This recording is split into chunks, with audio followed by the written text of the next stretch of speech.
हो गेला। गे छौड़ी कैसे दिलावा तोर छिनार हो गेला। अबे हमारा रहते दोसरे से प्यार हो गेला। गे छौड़ी कैसे दिलावा तोर छिनार हो गेला। छिनार हो गेला। गे छौड़ी कैसे दिलावा तोर छिनार हो गेला। गे छौड़ी कैसे दिलावा तोर छिनार हो गेला। होगे नहीं इतना गरम गे छौड़ी हो गई अपन लाजा शरम गे छौड़ी। करलौ नहीं का तो हमारा से मना गे पैनी ऐसन को करम गे छौड़ी। अगे दिल से निकल गेनी हमारा छोड़ के चल गेनी। तोरा पीछे जिंदगी मोर बेकार हो गेला।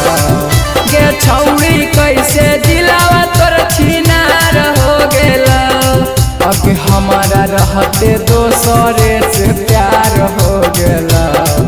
गे छौड़ी कैसे दिलावा तोर छिनार हो गेला।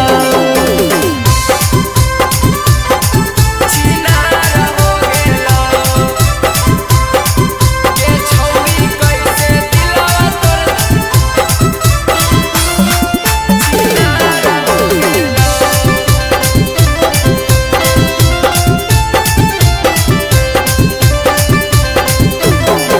अबे हम नहीं जानलियो गे छौड़ी तुहानी बड़ा कादू नमर गे छौड़ी।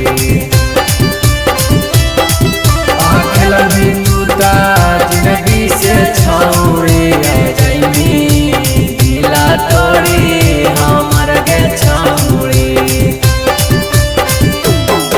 अब कर देनिया गे हमारा होलौ छाती। केंदर सोनू से जहार हो गेला। गे छौड़ी कैसे दिलावा तोर छिनार हो गेला। अगे हमारा रहते दोसर छौड़ा से प्यार